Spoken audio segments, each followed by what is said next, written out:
Hi, today I'm happy to bring you a special episode that discusses how Arab voices are represented in the media. I was recently a guest on the Saudi podcast, Gems of Arabia, hosted by one of our recent alumni, Hatem Al Akeel. The other two guests for the super insightful and important conversation were Becky Anderson, CNN star anchor and editor-in-chief of CNN Abu Dhabi, who was also on What I Did Next last year.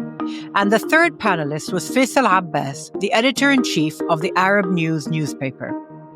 We filmed at CNN headquarters in Abu Dhabi in front of a live audience from the CNN Academy. This audience of budding reporters proved to me that, with future journalists of this caliber, our region is in good shape. This conversation was a 360-degree look at outside perceptions of our region, how we perceive ourselves, and the importance of being in charge of our own message and representation. I'm grateful to have shared the stage with these amazing media leaders and hope you find the conversation as insightful as I did.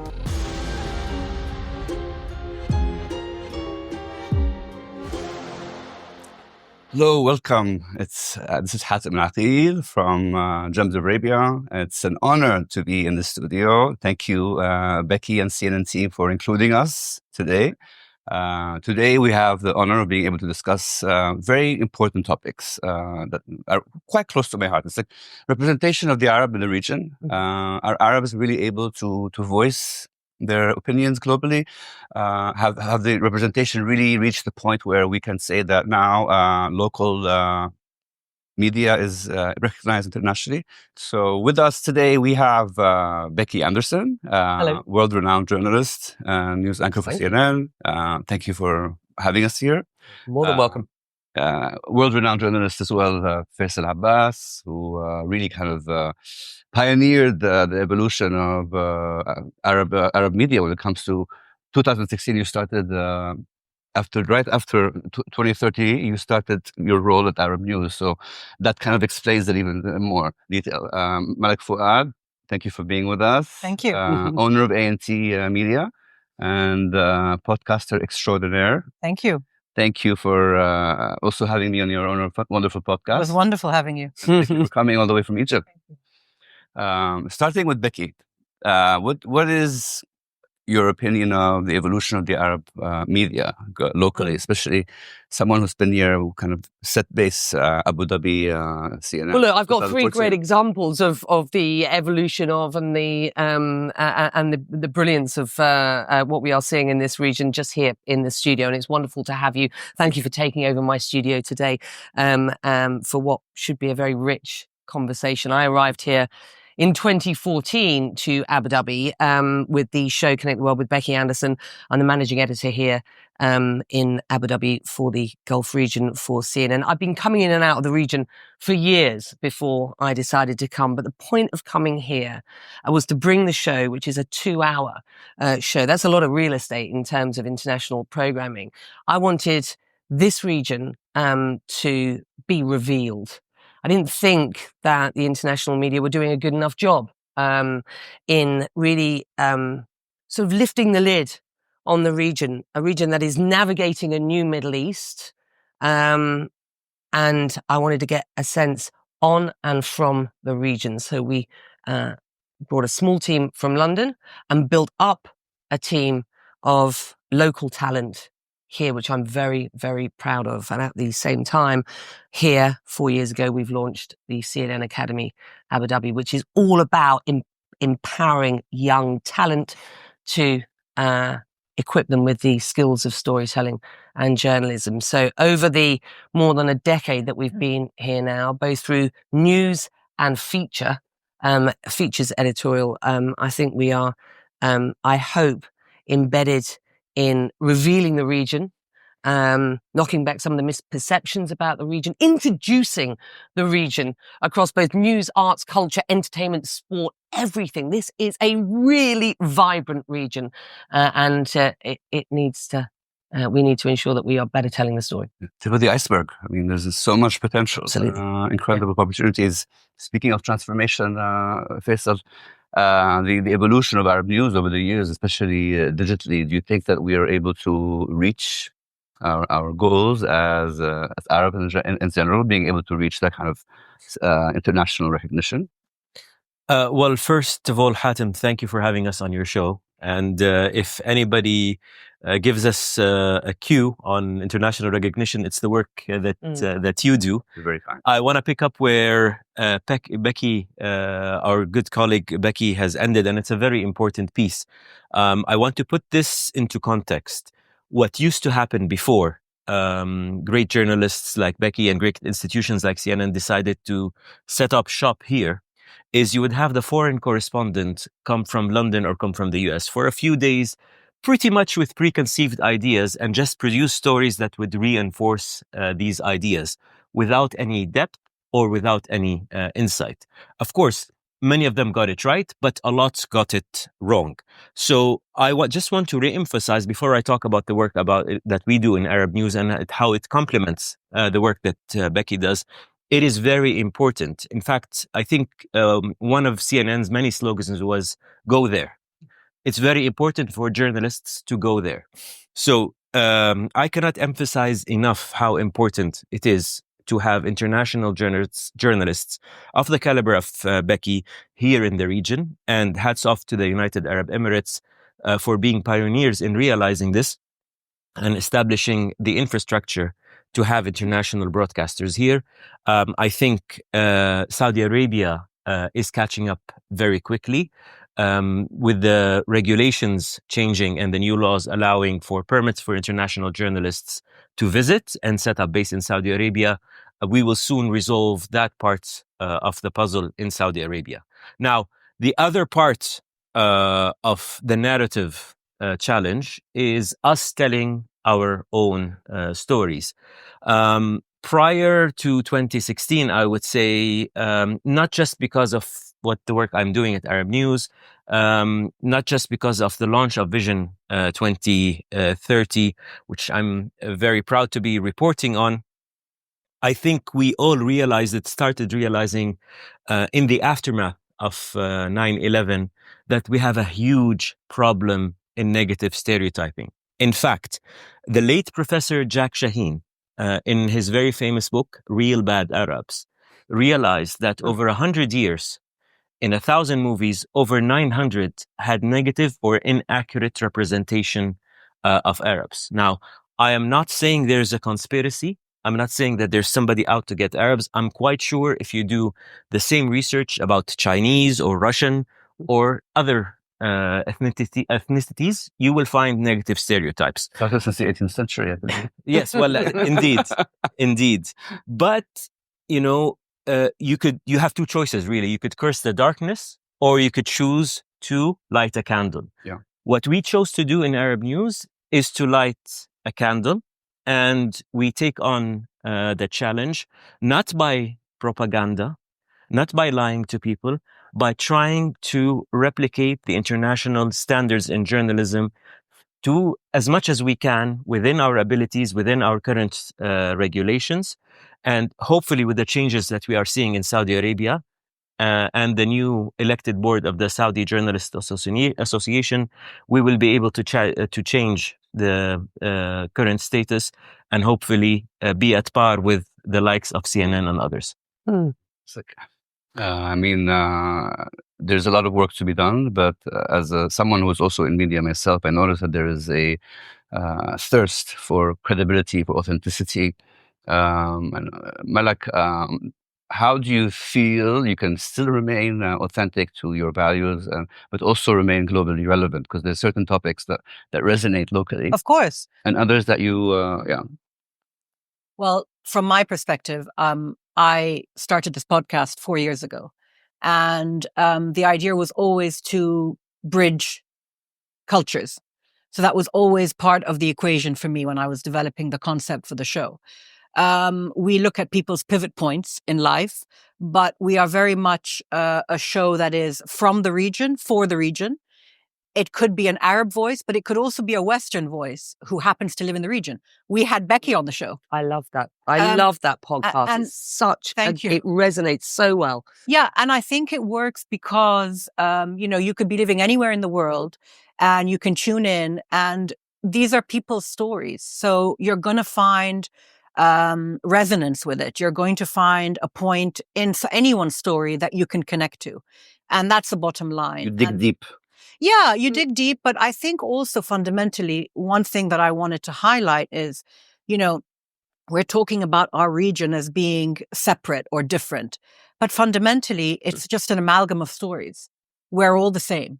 Deep down, we all have the same problems. We all have the same challenges. We all have the same ambitions.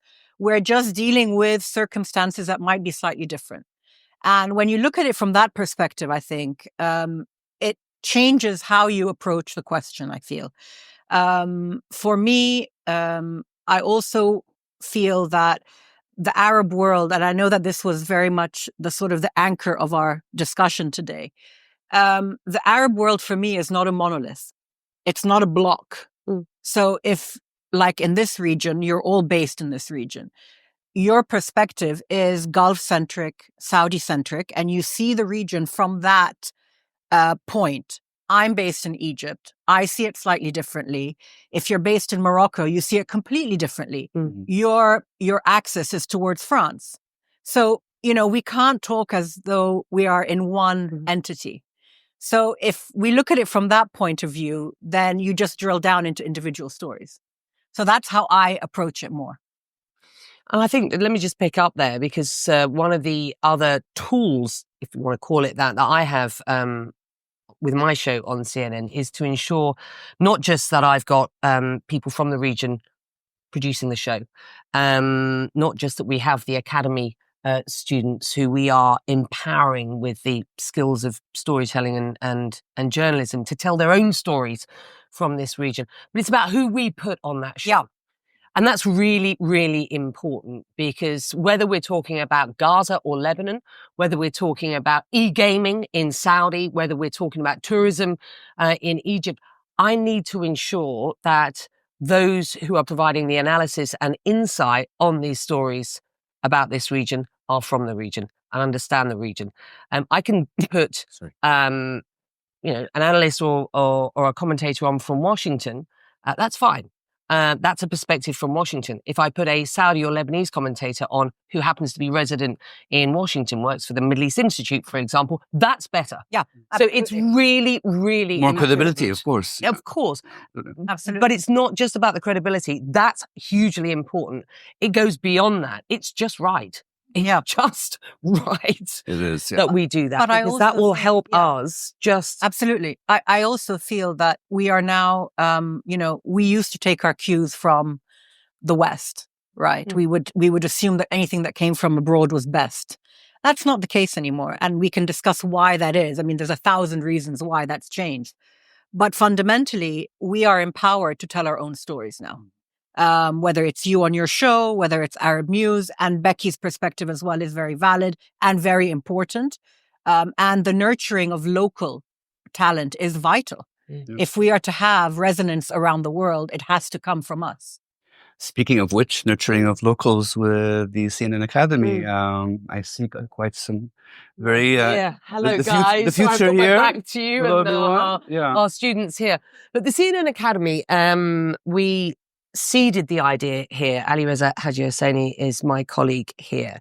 And between us about 5 years ago, we realized it was really, really important that we could provide a skill set in storytelling and journalism to youngsters locally. We've been doing work experience. We've been doing summer camps for little girls and boys. Starting early, huh? Yes, absolutely. And we've been doing sort of internships, but we wanted to put a wrap around this. And so 4 years ago, we launched the CNN Academy Abu Dhabi. So this was seeded here in Abu Dhabi, well supported locally. And what we wanted to do was get young residents and Emiratis, UAE residents and Emiratis, into CNN and getting a thoroughly good understanding of, verification tools, everything that you need as a journalist, and, the skill set you need to connect with an audience and land your message. And so this is, and you see this through the lens of news, you see this through the lens of sort of feature programming, you see it through whatever the lens is, whatever the news is that you want to land with an audience. CNN has a toolkit to help you out.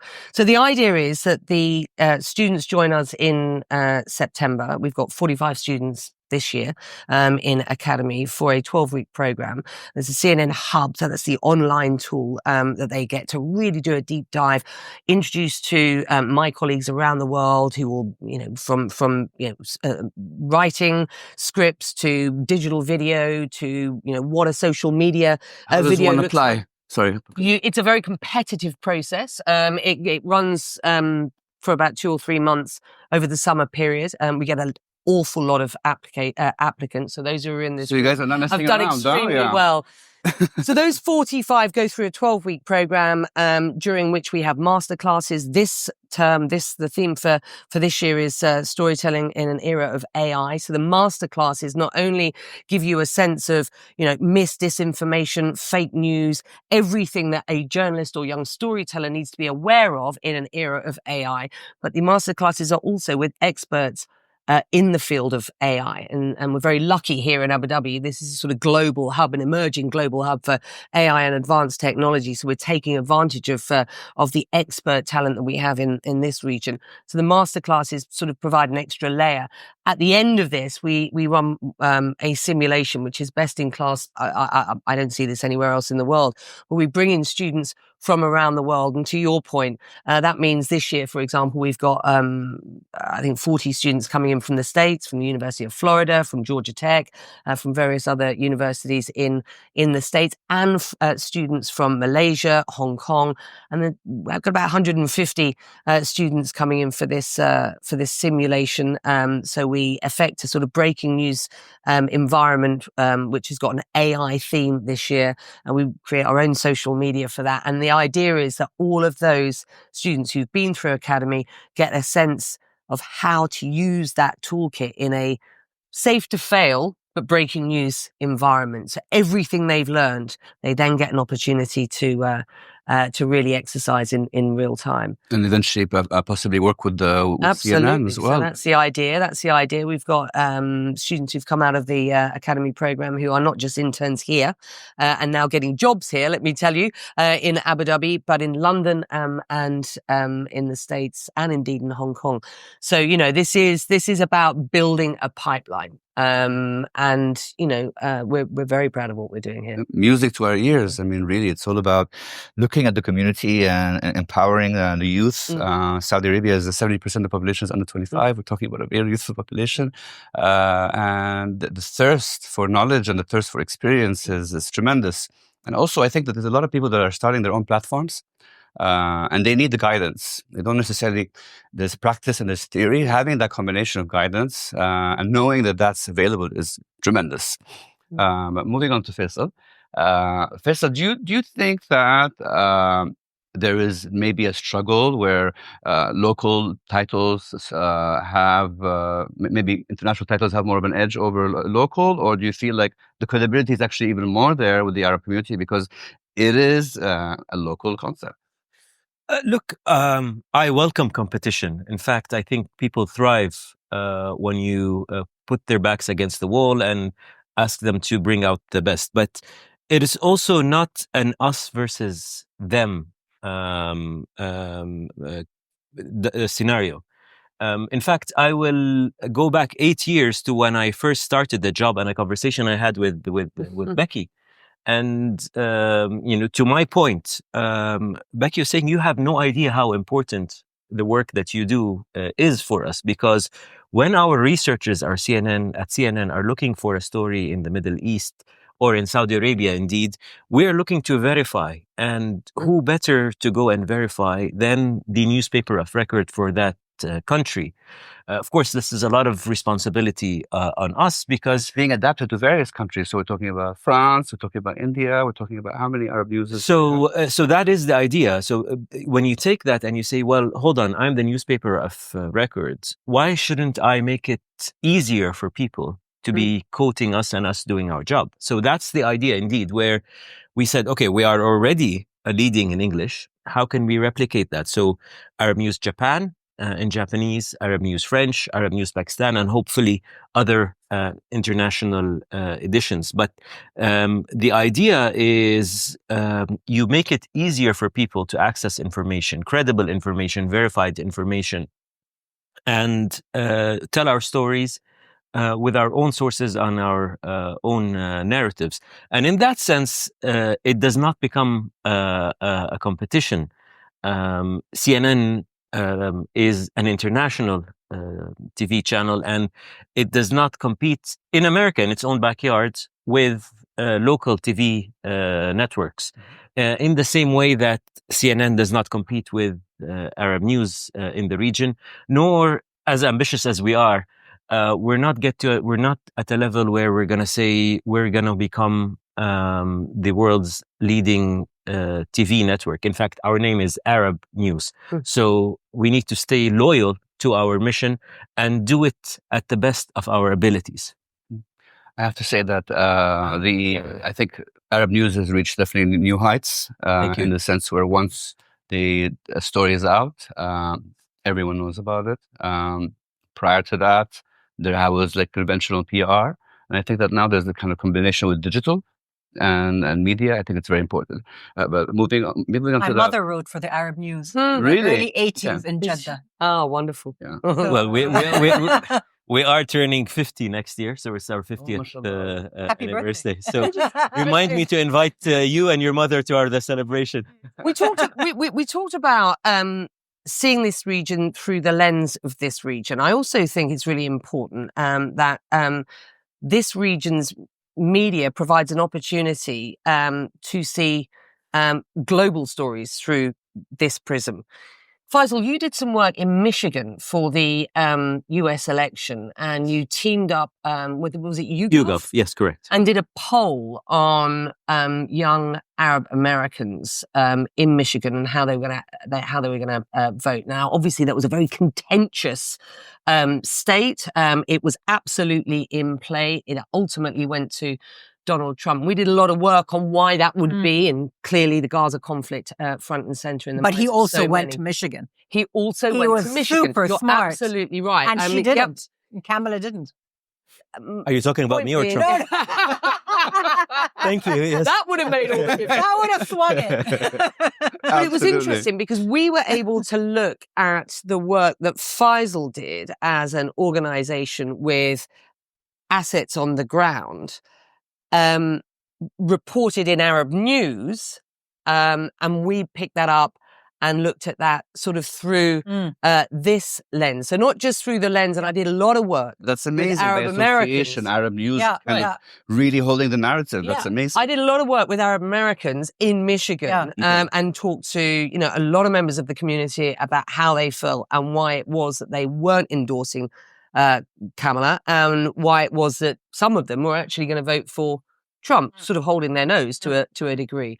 I thought it was really interesting that Arab News were on the ground and providing that lens for and from here for an audience from here. We're always looking for local stories that can go global. And to your point, Malak, I just know everything in this region there's so many stories in this region. It's an amalgamation of people. It's an amalgamation of stories, just like there is an amalgamation of stories in Europe or in Latin America or in Asia. Don't treat this just as one block. Yeah. It's a huge block of just vibrant stories. And layers. And layers. How do we make those go global? You've got to be on the ground. You've got to have your teams on the ground. You've got to talk to people locally. You've got to get out onto those stories. Look, in the Gulf region, when I first got here, I will say that we were in a position, it was harder. We had to work harder to find local stories that were resonating globally. I'm talking about the Gulf very specifically. And you're right to point out that that's our lens to a degree here. Because we were talking about a lot of visions. We were locally, there was a lot of selling of visions, and there wasn't a lot of substantive, robust stories that we could talk about. I'm not in the business of selling a vision. I'm not in the Marcoms world. Yeah. I am in the world of journalism and storytelling. Since 2014, and I would say very specifically since COVID here, because there's a real pre-post-COVID world in the Gulf, the access to substantive, robust stories that we can tell rather than visions that we can sell are there for us. We just need to open our lens all the time. And then, we've obviously got buckets of news, conflict in this region is incredibly important to us. The vision became reality. But the vision, actually. absolutely. Yeah, But when we open our lens, there isn't just a region of conflict. There is a region of really substantive, rich stories to tell. And that is my job. proper news source, because now you have TikTok and you have like all these crazy platforms that are diluting and fake news as well, so it's nice to have a really reliable source that you can go to. And going back to what you said, Becky, the credibility is there, because when you localize and when you think of the local brands, you think of the local perspective, it adds so much more. To me, this is what I mean by credibility, and what we look at. If I see something on TikTok, if I see something on YouTube, I think twice, but if I see something from you guys, I'm like, okay, this is a reliable source, But do you think, Malak, that Spotify and Apple Bean and all these podcast platforms are enough for us to kind of get our voices across? Because, it's a combination. But right? I also think it's a question of time.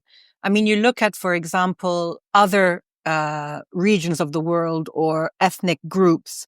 For example, the Hispanic community in the US. It took them a long time to get up front and center, but they're there. And they're at the forefront of everything that's happening in the national discourse.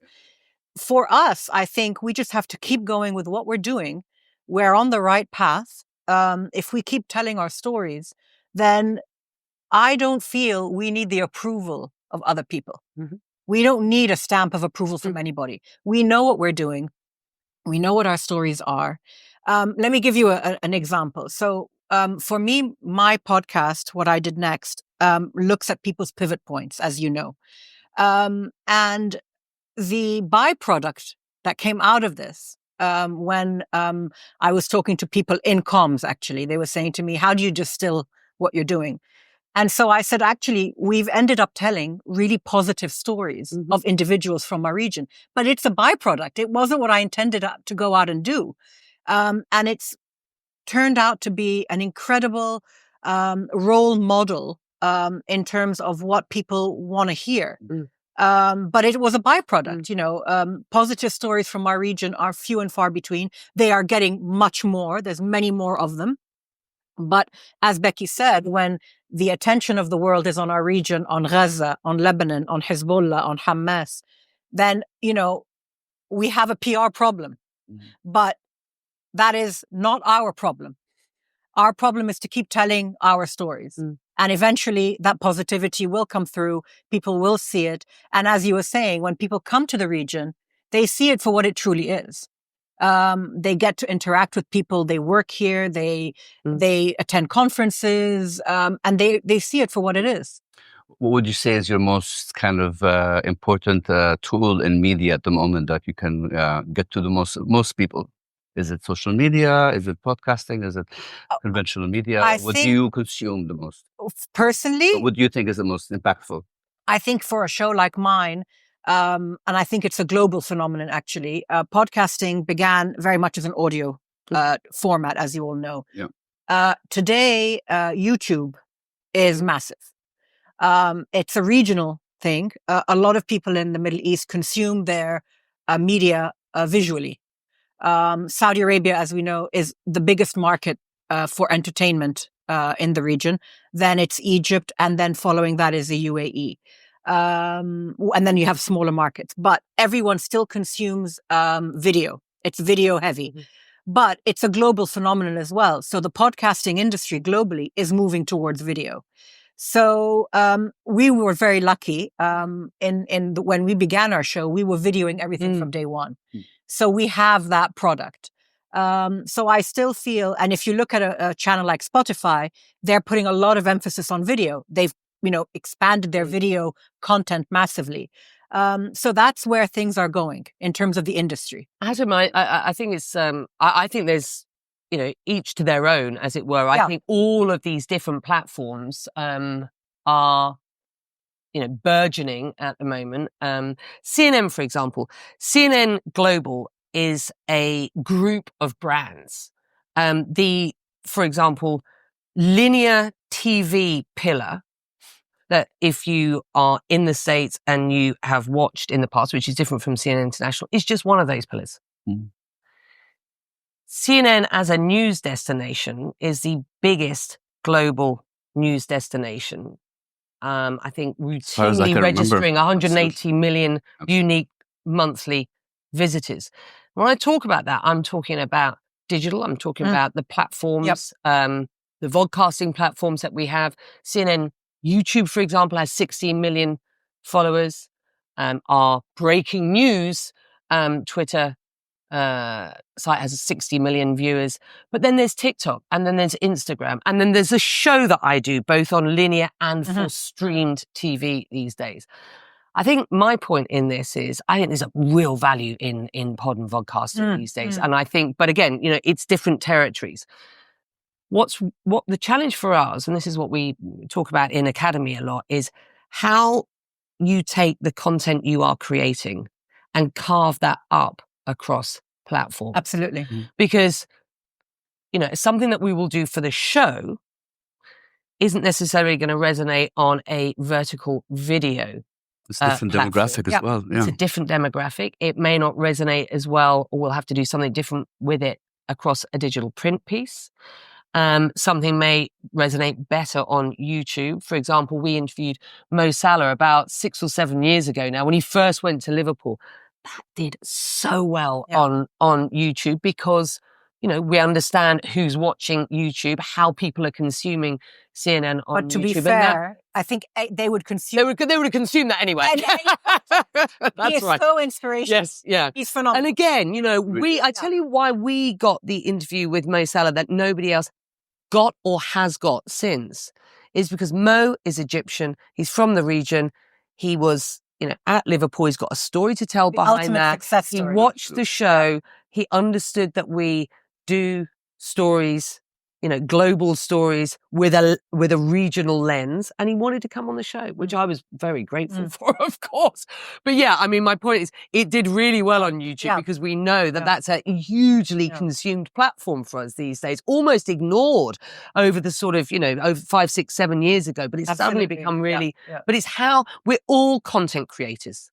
We're all content creators. But how do we make that content even as entrepreneurs? Resonate? It's but fundamentally as well, people's attention span has gone absolutely has lowered. Yeah. So people want to consume these bite-sized pieces of content. But there is also room for that long form stuff as well, right? Long and short and TikTok and quick and fun, and you have to be nimble now.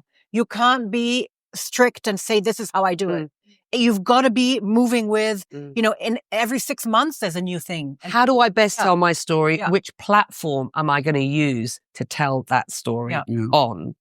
And who's watching? Yeah. Who's consuming? And, that's what's really important to us going forward, to all of us here, yeah? I mean, working with luxury brands, I have an agency that's consulting. We create bridges between international and local brands. And now international brands are really starting to take the local market much more seriously. Yeah. Before, it was just kind of like syndicate whatever we have and create it. Now it's all about creating authentic content that is on the ground. Absolutely. Faisal, what do you think about this movement that's happening? Do you think that we have the chops to create content locally that will resonate internationally, or we still have a long way to go? No, on the contrary, I think we don't give enough credit to the curiosity of the rest of the world. We start from the wrong starting point, as if we are not relevant to the world. In fact, we are the most relevant, probably one of the most relevant example. I would say the most relevant part of the world today in 2020. But we have been forever, actually. Right. But, we are the center. But so most definitely in 2024. Well, there sure. And I'll give you a few, to qualify that, I'll give you a few reasons. Saudi Arabia is the custodians of the 2 holy mosques for Islam. We're talking billions of people around the world. It's the crossroad. The Gulf, at least, is the crosswords of trade. We're talking about a way to connect East and West, ancient civilizations such as Egypt. I mean, do you honestly think that if a piece of hieroglyphics was discovered now in Egypt, it wouldn't be a front page story all the way from Tokyo, to Toronto? It still is. It is. Yeah. So we tend to have a tendency to undermine ourselves, unfortunately. It is true that we didn't have the tools or didn't pay enough attention to develop those tools to help people understand our region, but that's strongly changing. On the point, we have a stronger, we discussed this, we have a much stronger sense of identity when we know our heritage and our culture, whatever heritage. No, absolutely. And to that point, you, for a long period of time, you had more experts coming from abroad. When we talk about archaeologists and anthropologists were more interested in our region than we were. Now, again, given the reforms and the awakening that's been happening in the region, you now see the springing up of culture commissions, whether it's in handcrafts, whether it's in film, whether it's in music, whether it's in traditional art forms. So we are seeing a revival and an awakening on that front. So on that note, I'm optimistic that we will be not only be able to tell our stories better, but enable others who are genuinely interested. And as I said, there's no reason for them not to be interested, to come and see with their own eyes what a fascinating part of the world we live in. It's very inspiring to hear that, and we're all very much looking forward to seeing more milestones with the Arab News. Malak, your process of curating topics that will resonate locally and internationally, personalities, what's your process? So it's become, I sort of fine-tuned it as I went along. Yeah.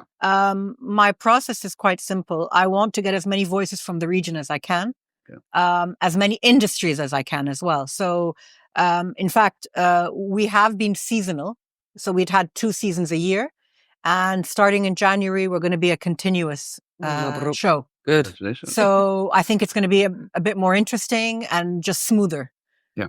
But it's very simple. We curate based on industries. But the fundamental bottom line is the story interesting?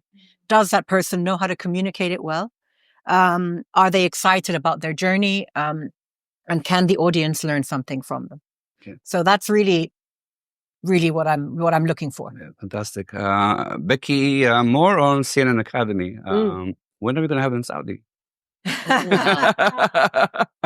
Listen, we're 4 years in, and we are looking at all the opportunities that, so we are looking at opportunities everywhere at the moment. And I would love to ensure that Academy, gets an opportunity to work with, young Saudis. I'd love that. And Egypt. And Egypt. Now, listen, come to Egypt. We are based here, but we will go anywhere where we find an opportunity. I mean, it's there's a plethora of creatives that don't know where to take their content, and I think that this is kind of spot on. Having that vision and knowing that there is a place that you can go to. And listen, we don't need to bring Academy to Egypt or Saudi for to extend the opportunity. So right. I would love to be in Saudi. I'd love to be in Egypt. I'd love to be all around the region. I'd also like to ensure that we were getting as many youngsters from the region here to Academy. Fantastic. Well, we can't wait. Good. Faisal, what do you think is the future of Arab media, considering how far you've come now? Where is it heading? Obviously, the digital transformation with Arab News is tremendous, and the impact it's had on people who were on Arab News as well. But where do you see it heading? Are you asking about Arab News in specific or Arab media in general? Arab news in specific. Yeah. Well, as I said, we celebrate our 50th anniversary next year, and whilst many people would have a midlife crisis, I couldn't be any more excited or enthusiastic, particularly for the reason that you've described.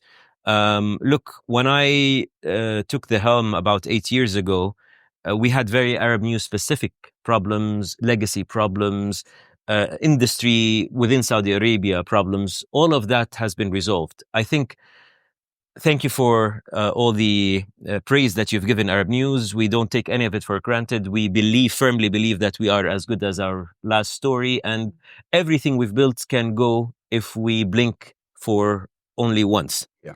However, the biggest achievement is we got the brand today to share the same problem that news brands share everywhere in the world. Which is, what do you do with artificial intelligence? What do you do with the digital pressure that you have, which is you need to spend a lot of money on content, but the returns aren't where they should be, as I'm talking about the returns of investment. So I think our challenge will be to sit down together with the likes of CNN, with the likes of our colleagues in Britain and around the world, and be part of this exciting conversation regarding what is the future of newscasting or news telling. Because let me tell you one thing, Hatem, and I want to end on that note. Many people are pessimistic about the future of journalism. Many think that our jobs are at stake. Well, let me tell you something. At a time where fake news couldn't be manufactured any easier or spread any faster, do you really think it's the time for us to have less journalists or more? Absolutely. Essentially, our job is to verify and confirm to people that this is accurate. So with everything that's going around, I think the future is bright for people in our profession. Absolutely. Malak, do you think that the future of journalism will disintegrate, or do you think that it's heading somewhere else? No, I agree with Faisal, actually. I think that more and more you're going to turn to trusted sources. Yeah. There is so much out there that is unverified, that is uncertain, that's twisting things, and you go to trusted sources. And I think that podcasts will not fill that gap. So that's not the role of podcasting or audio. That's more of an entertainment format. But for trusted news, like Becky was saying, I mean, I have a whole list of media outlets that are on my Twitter account or that I subscribe to or whatever. And breaking news just hits my phone. And I know that if it's on that channel, then I will believe it. Yeah. So it's very important to maintain the journalism as an industry, and the integrity and the values which somehow are and that's where we start with CNN Academy. Yeah. It is about the integrity of the brand. It is a trusted source. It is about teaching those skills of verification. Open source investigative work is new and different because there are so many sort of tools out there, and our students get an opportunity to work with the teams who are invested in OSINT work now. But it is about truth telling. These days, I think there are big discussions about what is truth. We talk about facts first. There are discussions around your facts might be different from my facts, and then your truth is based on your facts. Look, fact is fact. Fact is fact. Correct. And the toolkit that we are providing for our students in doing a deep dive into CNN's hub is through 40 years of experience at CNN in ensuring that we remain authentic and a trusted source. And I think our success here in region, and I think you made this point a little earlier, Faisal, is that we are a trusted source. I have been here for more than a decade now. The Bureau has been here for 15 years. CNN Arabic, our Arabic services, online Arabic service has been in Dubai since 2002. So that's 22 years. And I can tell you, I have never been asked to do a story, nor told to do a story, nor asked to step away from a story or told to step away from a story. Never. The understanding is that we are, we bring a lot of authenticity to this region, and rightly so. And the Academy being here in Abu Dhabi, based in Abu Dhabi, giving an opportunity for youngsters around this region to come and sort of acquire that skill set in journalism and storytelling, I think is really important. I remember I saw one of your interviews and you mentioned that you didn't want to get into broadcasting and you wanted to pursue... I think I was talking to you about that. I went to ASU in the States, Arizona State University, and they had a broadcast sort of element to the course that I was doing. You didn't think it was serious. I didn't think it was serious. I wanted to do print. I started on the Arizona Republic and the Phoenix Business Journal. I actually started in business news, and you're right, Bloomberg and then CNBC before I joined CNN. But I just thought it was silly. I just didn't think it was deep enough. I got a real opportunity in business news writing, print journalism to do these really sort of deep dives, these feature pieces. But at the time, print was king. Print was king. Absolutely. And we've learned, over the years to ensure that the broadcast sort of element of the work that we do I began in print as well. Yeah. Sorry, Faisal. Funny enough, I just want to say, wait. I started in television and ended in print. And that's a true story. And print is king. I mean, print has a real place. Future television in Lebanon. بعدين الحياة. That's and then right. الشرق الأوسط. So I started in television and then. Yeah. And just going back to Becky and then coming back to you, I think also what would resonate with me is you clarified that you need to have a passion for what you do. You have to, before specializing in journalism, know what your craft is, learn it, and then kind of pursue journalism before. Yeah, and I'd done economics at university, and I was trying to work out what I would do. I actually loved economics. I read John Maynard Keynes was underneath my bed, Mum said, when I don't remember this, but 13, 14, I used to, for some reason, I just sort of decided that economics was my kind of gig.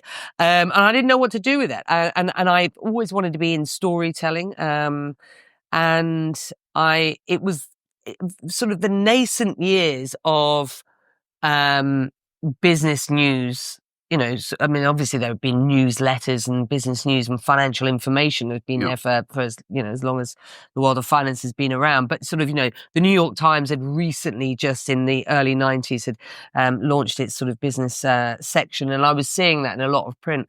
And I just wanted to do something with my business and finance background. And I specialized in finance and business journalism when I did my master's in Arizona, and I loved it. But I found it was really important to have a sweet spot, bespoke beat when I started in journalism, and then I became more of a sort of generalist as I went through my career at CNN. But I think I think we're back to as a lot of news is going behind subscription walls. I think we are absolutely in an era where bespoke journalism is king. We are there has to be value added. If somebody's going to pay for journalism, because it's all been free for so long, somebody's going to pay for it and we're putting it behind a subscription wall, you better be good. You better be providing some value, be that on, AI and tech, be that on health, be that on travel and tourism, be that in fashion. We used to go out and buy Vogue, right? There's a reason why we went and bought it, or why we go behind a subscription wall. You've got to know your stuff. But my worry with this idea is that the new generation don't view it in the same way, and they don't look at news like we look at news. The way it's consumed. So it's much more of a pull rather than a push. So they will go on to TikTok, and if they see something in front of them, then they'll watch it, but they won't go and find what they need to find. So it's a different. I worry that it's going to be evolving in the wrong way. To meet that demand. I had a 16-year-old doing some work experience here just yesterday, and I picked up the hard copy of the FT that I get delivered every day. They didn't know what it was. And I said, do you know what this is? I said, have you ever read a newspaper? And he said, no. Yeah. And I said, do you even know how to fold a broadsheet? and he didn't. So I showed him. It was almost, I said, I'm going to be like a magician now. Absolutely. And I folded this broadsheet, which I'd had to learn to do because I was commuted on the train to work and back every day. And you can't knock somebody in the face with this. But my point was, my point was, look at what I'm doing. Here's a headline. There are 7 stories plus a news digest on this front page. So already I counted them up. I had 16 stories on the front of the FT. Now the FT decided those were stories that might resonate with me as a consumer of the FT, but they did. I had 16 opportunities on the front page. And then as I went through another, I think we counted 25 or 30 more stories. If I only go, if I am pushed to certain content by the algorithm that has learned or is telling me what I'm interested in, I have no opportunity to know outside of the headline. Navigate elsewhere. Where I'm going. And that really worries me. It really very one-sided. Me. It really worries me as well. True, but I just want to continue on passions. So with Becky, you know, she followed her passion, and then her passion actually gave her even more ignition to be able to pursue something else that she wanted. What was your passion when you started?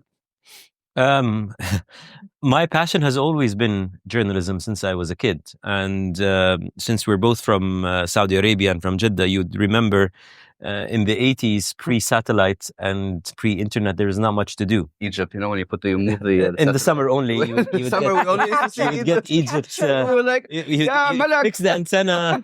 If you fix the antenna, you could see Egyptian television. So my hobby was to go down with my father to his office and play with the typewriter, the paper, the glue, and the photocopying machine.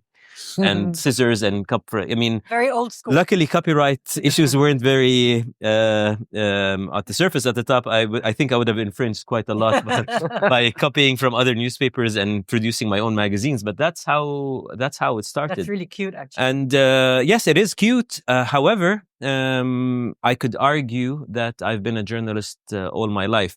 That hobby or fun project or summer project turned into a profession, which I have been in all my life. And I know it sounds very cliche to say, but once you find something that you're passionate about, then you never have to work another day in your life. It does not feel like work. Of course, it's very good for my employers because I put in more hours than I should, and I put in a lot more effort than I should. But you are very lucky if you work in a job or an industry that you genuinely do care about. Absolutely. I mean, I'll tell you guys later, but I made a major shift, but it's all related. It's all interrelated, and one passion can lead to the next one, and it makes you realize that. What was the passion, Malak? So for me, my journey was slightly less linear, I think, than the majority of you. But I began as a journalist in London. I worked for Punch magazine, which is a satirical magazine. And then I worked for the Daily Mail. So quite different publications. Never heard them before. No. But actually at Punch, I was doing interviews. So I was doing interviews with celebrities. Mashallah. So that was how, in a way, it's come full circle in a way for me. But I had breaks along the way. I had a family. I stopped work for a little bit. Then I went back to university, actually, as a mature student. And in fact, what was funny is that the professors were my age. And then the students were the age of my children. So it was all a bit odd. But that actually led me to podcasting. For the simple reason that I was commuting in Cairo. And as you know, the traffic in Cairo is bad. So I would listen to podcasts. And I said, well, this is a medium that I can do. It blends my journalism and very well, too. Thank you. And so it just came as a natural fit. And so in a way, my passion came full circle. So yeah, that's how it happened. I have the signature questions. We're going to be closing. I hope you don't mind. But, you know, just to let you know, I mean, for me, I started in fashion and then I decided to go into empowering creatives. So I started an agency called Authenticité, which is Asala in Arabic. It means authentic, finding the authentic voice. And what we do is we want to really kind of create a bridge between local and international brands and give local creatives a voice. It could be anything. It could be entrepreneurship, could be fashion, could be art. The sky's the limit. You guys have supported me a lot. Thank you very much over the years, and so have you. But the question is, what is authenticity to you, Becky?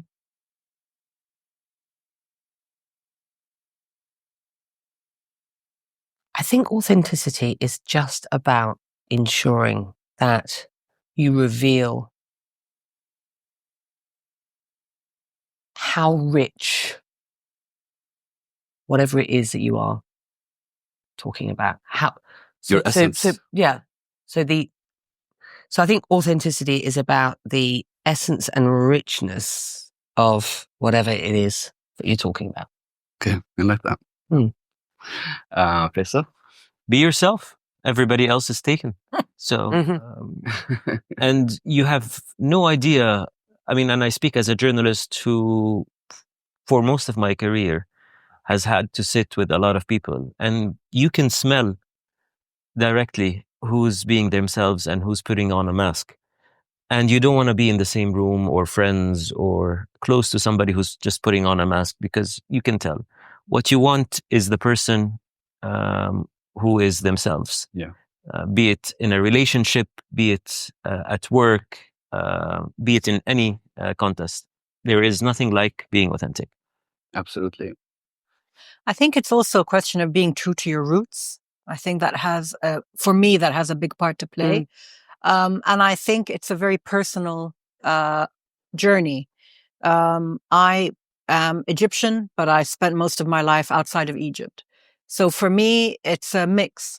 I'm not one or the other. I'm a blend. And I think that informs my perspective on a lot of things. And I think that a lot of people in the Arab world are like that. There is this blend of cultures, blend of nationalities. And I think that makes for an incredibly rich tapestry, which I find fascinating. Yeah, absolutely. It unites us. Yeah. And it creates this sense of synergy and nostalgia that brings us all together. And it could be any culture. It could be Egyptian culture, it could be Saudi culture, it could be, the whole concept about heritage is not just about saying I am, it's about embracing and being inclusive. And to us, this is what Gems of Arabia is about. It's about celebrating cultures, bridging cultures, but then also we bridge generations. Perspectives are very different. Of course, in my 20s, I wouldn't know what you're talking about, but but thank you all so much for being part of this. And thank you, Malak, for flying over. Thank you. It's really, really grateful that you came. Thank you. And Becky, I'm at a loss for words. Hatem, stay real, man. Thank you. Stay real. Stay authentic. Stay authentic. Thank you very much. Thank you. Thank you. Thank you. So if you don't mind, we're gonna do some, if it's okay. Yeah. Do some Q&A. Yeah. Yeah. If you ladies have any questions. My name is Rana Afifi. I'm Egyptian, but I'm born and raised in the UAE. And I believe that with every upbringing generation, there's always a different light shed on the same topics that we talk on and about for years. And youth, they always bring new ideas to the table. But there's still fear of change, and there's still fear of taking risk. And I fear myself as a young journalist that by the time we adapt, I'm not youthful anymore, between air quotes. And how do you think we can fill in this gap? Because we live in a very rapid environment and we don't have the luxury of time to waste anymore like we used to. You have social media, you have selected platforms, and you also have a voice. You can create your own narrative. Don't let the noise affect you. Continue what you were doing. Work hard at it, and you will achieve it. I went from being a fashion designer to kind of starting my own platform, and alhamdulillah, brands are following suit. I'm working with ministries. My voice is reaching. It doesn't happen overnight, but don't let it discourage you. Keep your the fire and the enthusiasm there. I think also don't be in such a rush. There's a generation there who are in such a rush. I genuinely believe if you are on a path, just listen to what Hatem said. If you're on a path, stick to it. You're working with us here at CNN at the moment. It's wonderful to have you. You're bringing so much to the table, and I know that you're learning so much, and I know that you're in a massive rush. I would expect people who come, we give an opportunity to at CNN to stick around with us and spend some time with us. Understand there's some experience here, and don't be in such a rush to ensure that you're ahead of the game the whole time, that you miss out on the experience that's out there. Yeah, be present. Be present rather than exactly. Yeah. I also think that there's something to be said for honing your skills, because without that toolkit, whatever's going to come your way, you won't have the ability to deal with it. Whatever's going to come your way is going to come your way anyway. And you're going to be hit with thousands of things over the next decades. And it's going to be faster and speedier and all of that. But with that toolkit, you can deal with it. Block the noise and keep the passion. Hey. Good question. On this side? Two on this side, yep. Good morning, guys. Hi. Can you emphasize more on the media landscape in Saudi Arabia and how it has evolved over the years? Additionally, are there any exciting concepts that the industry has yet to explore? So actually, you might be surprised to hear this, but the media industry in Saudi Arabia has always been very progressive, in the sense that we were at the cutting edge of the major media developments across the region. And I'll give you a few examples. But what I want to say is the current dip or the current down is not the norm, it's the exception. Fact, the leading pan-Arab newspaper, the first pan-Arab based in London, Al-Sharq Al-Awsat, in the 80s, was the first ever newspaper in the world to publish via satellite over 4 continents. And in fact, you had a delegation come from the Asahi Shimbun in Japan. And we all know how technologically advanced Japan was in the 80s, to come and see this technology that the Saudis have pioneered to be able to print newspapers around the globe. The first pan-Arab international satellite channel, MBC, was also conceived in London in 91 before it moved here, and now eventually to Saudi Arabia. The first pay-per-view news channel was a collaboration between BBC World and Orbit, which for this generation is known as the predecessor of OSN. So, of course, that project didn't last long. Then there was a dip. Then the Qataris came up with Al Jazeera as the equivalent of CNN International, 24 hours news. A few years after that, we went back into the race with Al Arabiya. I think we managed to catch up very quickly. In 2008, Al Arabiya, not Al Jazeera, became the first ever international news channel in the world to get an exclusive first interview with then President Barack Obama. We sort of lost the... and let's not forget, in 2001, the first Arab newspaper online was Ilaf, established by the former editor-in-chief of Sharq Al-Awsat, Uthman Al-Umair.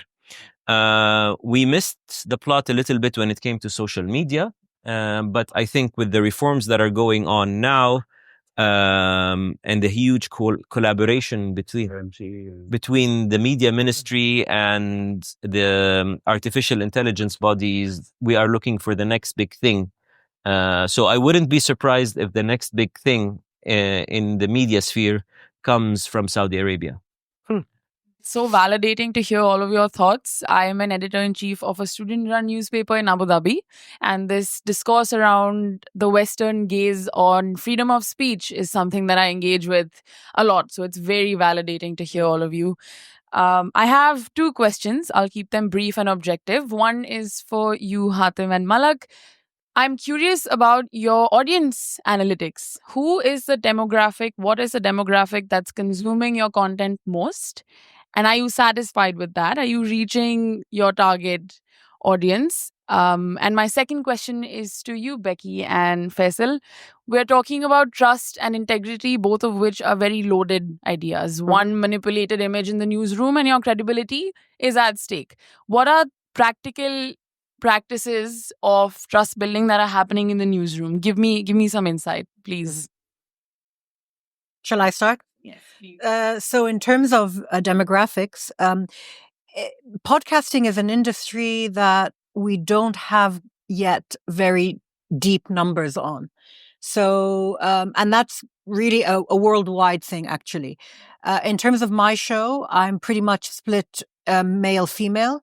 And my listenership and viewership correspond to the biggest media markets in the region. So we're consumed the most in Saudi, Egypt, UAE.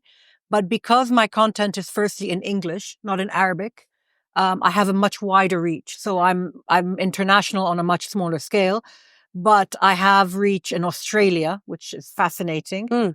In the UK and in the US, the English-speaking lands, basically. More than that, I can't help you because we just don't have the information. And in fact, it's an area that needs to be much more developed. And the podcasting industry is very conscious of the fact that we need to create agencies that can give us some information, give us some numbers. Because it's tough to monetize at the moment. It's tough to monetize. It's impossible to monetize.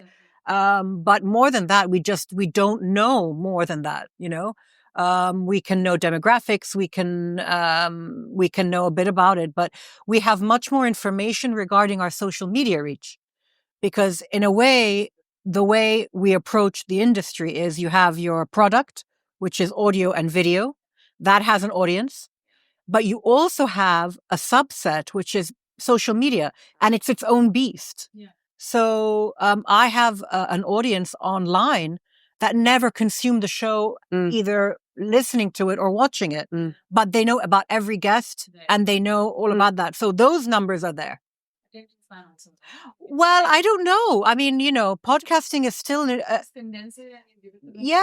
what we do. That's really funny. Who actually listened? Did anybody in the room listen to the entire Joe Rogan Donald Trump podcast the other day? I thought you were going to ask if they listened to our show.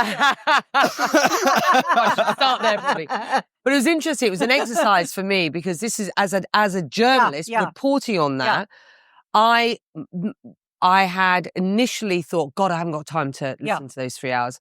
So I'll consume it. Absolutely. As, you know, in the way that CNN has chopped it up for social media. And then I thought, you know what, let me think about this from a sort of consumer's point of view. There will be, you know, a sense that we will have cut that up at CNN for, you know, the way that we would want that to be consumed, with a bias, for example. There will be that assumption out there. Whether or not it's true is beside the point.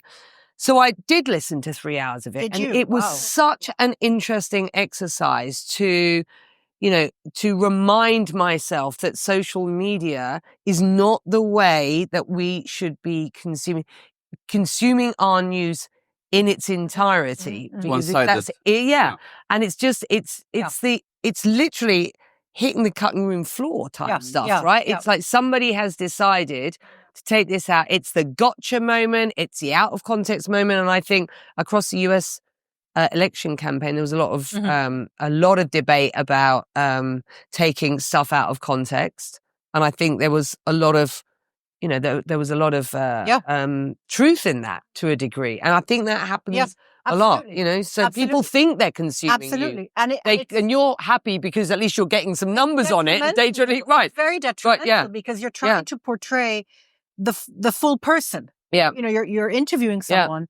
You want to get their 360. Yeah. And you're not getting it. Yeah. It's like if you're looking at it online. Yeah. You're just not. People think they watch CNN. On our Gaza coverage, people have decided where they're going to come from on that. They think they're watching CNN.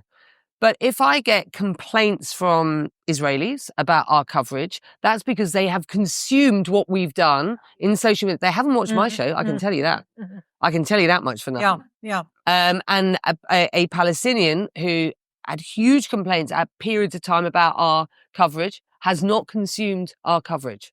Because if they had, they would understand that there was content, you know, on both sides of that, you know, and we, you know, and so it was a real problem. So to your point about, you know, how we ensure that trust, and this is tough.